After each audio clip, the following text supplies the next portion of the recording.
తెలంగాణలో తేలికపాటి వానలు కురుస్తాయని వాతావరణ కేంద్రం తెలిపింది.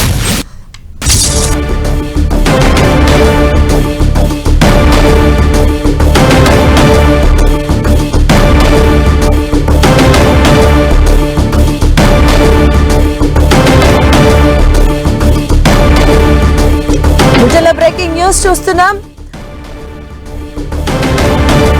బండి భగీరథ్ కేసులో కీలక పరిణామం చోటు చేసుకుంది. బండి భగీరథ్ ను పోలీసులు కస్టడీలోకి తీసుకున్నారు. చర్లపల్లి జైల్లో ఉన్న భగీరథ్ ను ఆసుపత్రికి తీసుకెళ్లి వైద్య పరీక్షలు చేయించారు. అనంతరం కస్టడీలోకి తీసుకుని పేట్ బషీరాబాద్ పోలీసులు విచారిస్తున్నారు. కుకట్పల్లి డీసీపీ రితురాజ్ ఆధ్వర్యంలో ఈ విచారణ కొనసాగుతుంది. బండి భగీరథ్ ఫోక్స్కో కేసుకు సంబంధించి మల్కాజ్గిరి కోర్టు 3 రోజుల పోలీస్ కస్టడీకి విధించింది. ఈ మేరకు ప్రాసిక్యూషన్ పిటిషన్ పై న్యాయస్థానం ఉత్తర్వులు జారీ చేసింది. విచారణ కోసం భగీరథ్ ను వారం రోజుల పాటు కస్టడీకి ఇవ్వాలని పోలీసులు కోరగా కోర్టు 3 రోజులకు మాత్రమే అనుమతించింది. అయితే పోలీస్ కస్టడీకి పిటిషన్ ను భగీరథ్ తరపు న్యాయవాది కరుణాసాగర్ వ్యతిరేకించారు. ఒకవేళ కస్టడీకి అనుమతిస్తే ఉదయం 10 నుంచి సాయంత్రం 5:30 మధ్య మాత్రమే విచారణ జరపాలని, విచారణకు ముందు తర్వాత వైద్య పరీక్షలు నిర్వహించాలని కోరారు.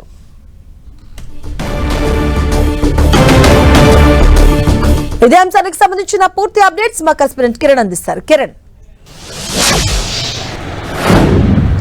మాధవి, ఫోక్సో కేసులో చర్లపల్లి జైల్లో రిమాండ్లో ఉన్న బండి భగీరథను కొద్దిసేపటి క్రితం పేట్ బషీరాబాద్ పోలీసులు రిమాండ్లోకి తీసుకున్నారు. అతన్ని ఆ చర్లపల్లి జైలు నుంచి కూడా ప్రస్తుతానికైతే పేట్ బషీరాబాద్ పిఎస్ కూడా తరలిస్తున్నారు. ప్రస్తుతానికైతే అతడి కస్టడీ కోరుతూ వారం రోజులు కస్టడీ పిటిషన్ దాఖలు చేసే మల్కాజ్గిరి కోర్టు కేవలం 3 రోజులు మాత్రమే కోర్టు అనుమతించినట్టుగా అందులో భాగంగా కొద్దిసేపటి క్రితం ఫార్మాలిటీస్ పూర్తి చేసి భగీరథను కస్టడీలోకి తీసుకున్నారు పేట్ బషీరాబాద్ పోలీసులు. దీనికి సంబంధించి మరికొద్దిసేపట్లో కూడా ఆయన పేట్ బషీరాబాద్ పిఎస్లో విచారణ చేయబోతున్నారు. ఇక ఫోక్సో కేసుకు సంబంధించి నిందితుడిగా ఉన్న బండి భగీరథ నుంచి చాలా కీలక సమాచారం రాబట్టే ప్రయత్నం చేస్తున్నారు. ఎందుకంటే ఇతడి మీద అనేక సెక్షన్లను కూడా జోడించారు. వీటితో పాటు అతడు లొంగిపోయిన క్రమంలో అతడి సెల్ ఫోన్తో పాటు పలువురు స్నేహితుల వద్ద నుంచి కూడా రిమాండ్ అంటే సంబంధించిన స్టేట్మెంట్ రికార్డ్ చేసిన నేపథ్యంలో కూడా ఈ బాలికను ఏ విధంగా ట్రాప్ చేశాడు, ఏంటి, అతనికి సహకరించిన వారి వివరాలను కూడా ఇప్పటికే పోలీసులు సేకరించిన నేపథ్యంలో ఆ వివరాలను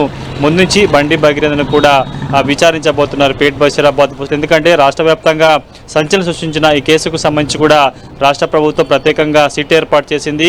కుకట్పల్లి డీసీపీ రితురాజ్ నేతృత్వంలో కూడా ప్రస్తుతానికైతే సిట్ విచారణ కొనసాగబోతుంది. ఇప్పటికే అటు బాధితుల స్టేట్మెంట్ కూడా 3వసారి మల్కాజ్గిరి న్యాయమూర్తి ముందు రికార్డ్ చేసిన నేపథ్యంలో ఆమె ఇచ్చిన కీలక అంశాల ఆధారం కూడా ప్రస్తుతానికైతే బండి భగీరథను కూడా విచారించబోతున్నారు. అతని లొంగిబాటుకు ముందు కూడా ఇప్పటికే బాలికను సంబంధించి ఎక్కడెక్కడ తీసుకెళ్లాడు ఏంటన్న కీలక సమాచారం రాబట్టారు. అక్కడ కూడా స్థానిక తహసీల్దార్తో కూడా పంచనామా నిర్వహించారు. కాబట్టి నేరుగా పేట్ బషీరాబాద్ పిఎస్కి మరికొద్దిసేపట్లో భగీరథ్ తీసుకురాబోతున్నారు. ఆ తర్వాత అతడు బాలికను ఎక్కడెక్కడ తీసుకెళ్లాడు అనే సంబంధించిన కొన్ని కీలక ప్రాంతాలను కూడా పోలీసులు తీసుకెళ్లే అవకాశం అయితే కనిపిస్తుంది. ప్రస్తుతానికైతే ఇటు చర్లపల్లి జైల్లో రిమాండ్లో ఉన్న భగీరథను కూడా కొద్దిసేపటి క్రితమే పేట్ బషీరాబాద్ పోలీసులు రిమాండ్ తీసుకున్నారు. మరికొద్దిసేపట్లో ఆ పేట్ బషీరాబాద్ పిఎస్కి తీసుకొచ్చిన తర్వాత కూడా మొదటి రోజు విచారణ సాగబోతున్నట్టుగా చెప్పాల్సి ఉంటుంది. ముఖ్యంగా అతడి లొంగుబాటు క్రమంలో కూడా అతడి ఐఫోన్తో పాటు కొంత కీలక సమాచారం సేకరించారు. ఐఫోన్ను కూడా ఇప్పటికే ఎఫ్ఎస్ఎల్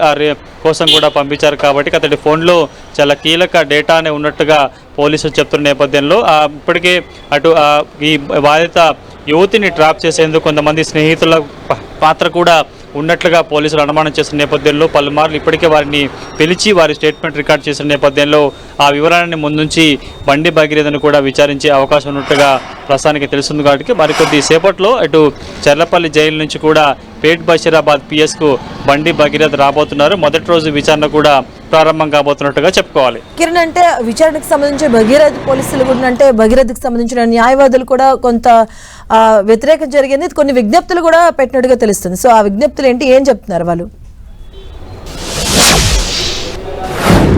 వాస్తవానికి ఫోక్సో కేసుకు సంబంధించి కూడా ఎప్పుడు బాధిత యువతి స్టేట్మెంట్ ఆధారం కూడా కొంత నిందితుడిని అరెస్ట్ చేయడం, ఆ తర్వాత రిమాండ్ చేయడం జరుగుతుంది. కానీ ఎందుకంటే కొంత ఈ కేసుకు సంబంధించి కూడా చాలా కీలక విషయాలు రాబట్టే ప్రయత్నం చేస్తున్నారు. నిష్పక్షపాతంగా బాధిత యువతకి సంబంధించి కూడా కొంత ఆమెకి న్యాయం చేసేందుకు ఇప్పటికే రాష్ట్ర ప్రభుత్వం సిట్ రిపోర్ట్ చేసిన నేపథ్యంలో కూడా పోక్సో కేసులో తొలిసారి ఒక నిందితుడిని రిమాండ్ తీసుకున్నట్టుగా మనం అయితే చెప్పుకోవచ్చు. ఇక నిందితుడికి సంబంధించిన న్యాయవాదులు కూడా నిందితుడిని కస్టడీలోకి తీసుకునే క్రమంలో కూడా దీనికి సంబంధించి కొన్ని నిబంధనలు అంటే అతడి అంటే కస్టడీ విచారణ తీసుకునే ముందు ఆ తర్వాత కూడా వైద్య పరీక్షలు చేయించాలి, నిబంధనల ప్రకారం కూడా విచారణ సాగించాలంటూ కూడా ఇటు భగీరథ్ న్యాయవాది కూడా ఇటు న్యాయమూర్తి ముందుంచిన నేపథ్యంలో ప్రస్తుతానికైతే నిబంధనల మేరకే ఇటు విచారణ సాగుతున్నట్టుగా మనం చెప్పాల్సి ఉంటుంది. ఇప్పటికే ఈ కేసుకు సంబంధించి కూడా బాధితురాలు ఈ స్టేట్మెంట్ ఇచ్చిన ఆధారంగా చాలా కీలక సమాచారాన్ని పేట్ బషీరాబాద్ పోలీసులు కూడా సేకరించారు. కాబట్టి ఒకవైపు